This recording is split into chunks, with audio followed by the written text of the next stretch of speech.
December 27th, 2023. My name is David Knox. I have multiple system atrophy. And apparently,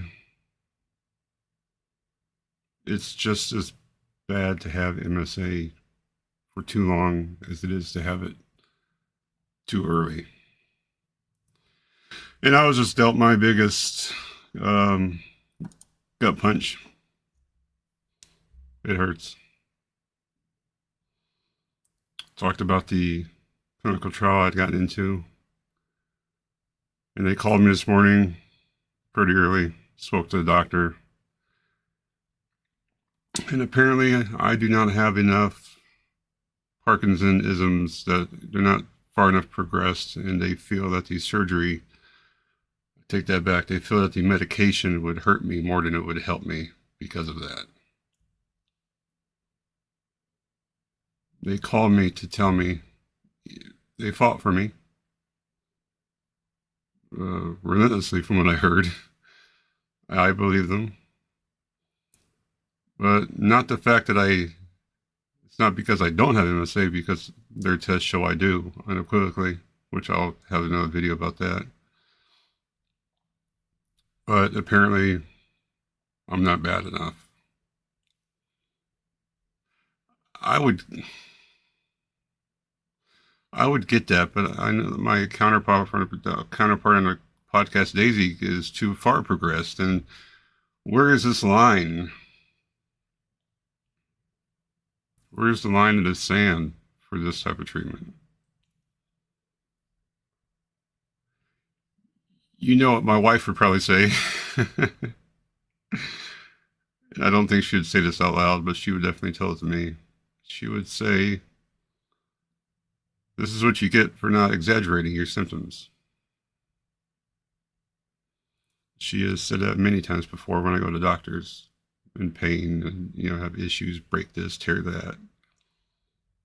In the medical field, she keeps telling me that, doctors and nurses and stuff become numb to these types of diseases, and, because that's their profession, that's their livelihood.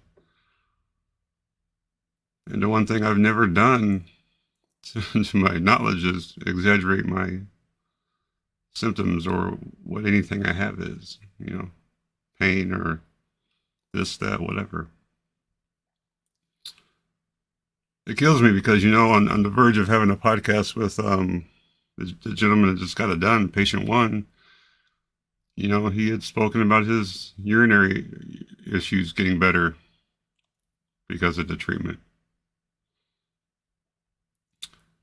And to be called and said, not that it's because you don't have MSA, because you do, but you're doing too good. Like the Dr. Mayo said, you're doing too good, that the medication would hurt you more than it would help you.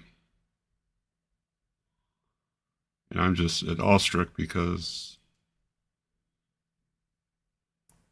it's a deadly disease and terminal. That's going to hurt me more than that's going to hurt me more than the medicine's going to do.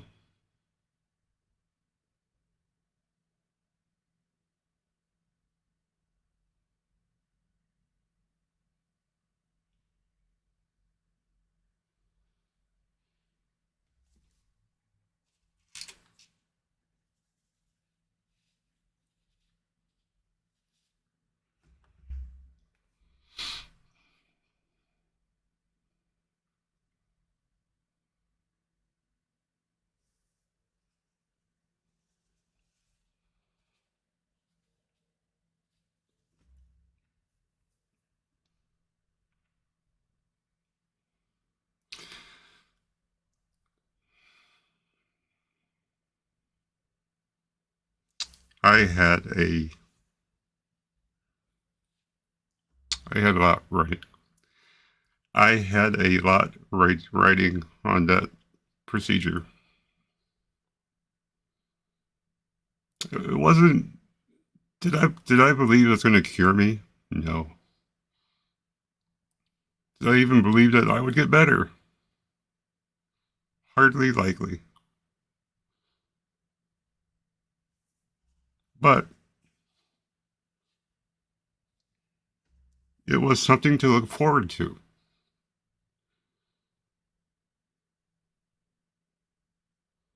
When you have cancer,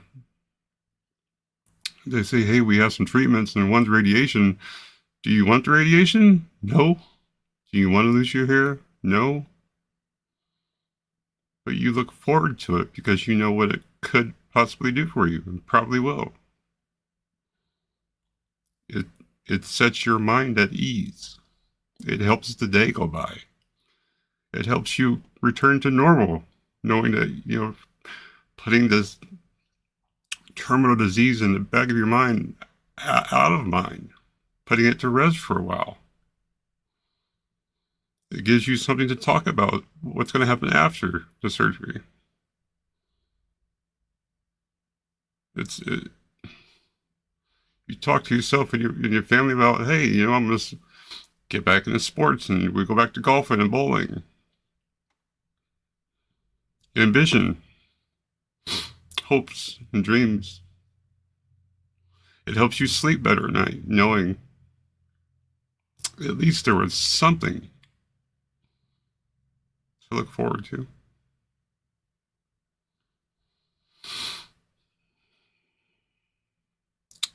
And I don't fault the companies. I just don't understand.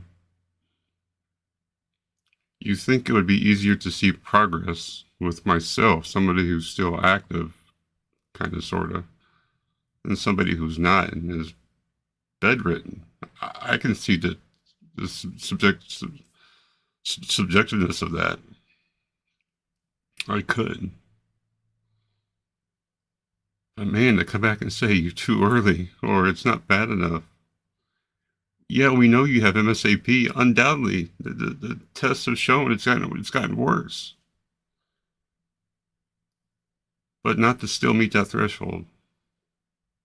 Not because the surgery is going to knock you down. Not the surgery.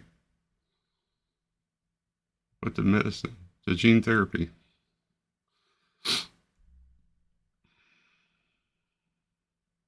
That's tough. I'm tired. I'm exhausted. You talk about tidal waves of ups and downs emotionally. It makes you wonder. It makes you beg to have had a disease that was terminal. That's predictable. I know that sounds horrible. Somebody would sit here and say, hey, you got, God, no matter what I'm saying, it's going to sound bad to viewers.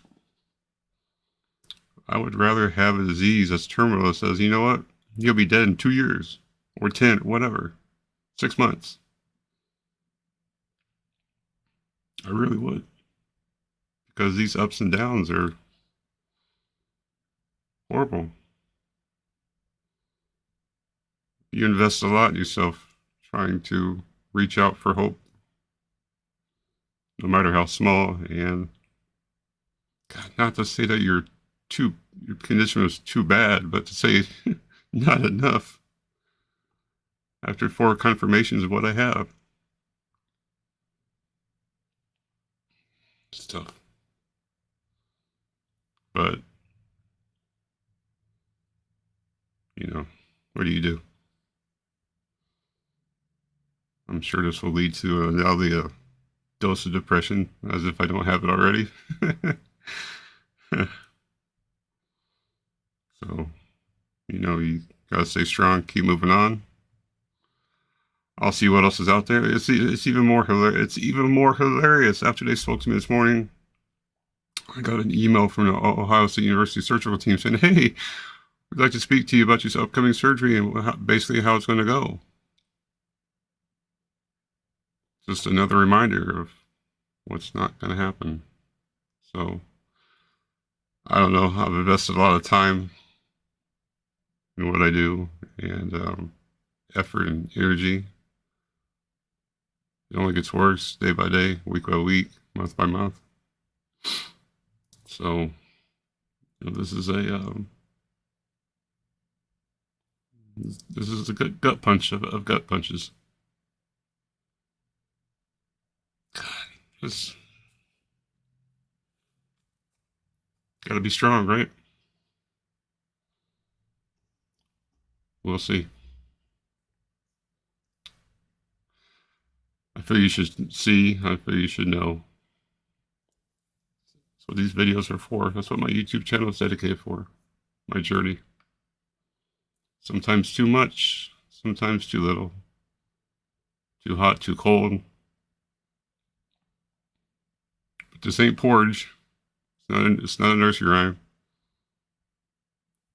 And the sooner we realize nothing is going to be just right, we might actually be prepared for these things. I'll see you soon.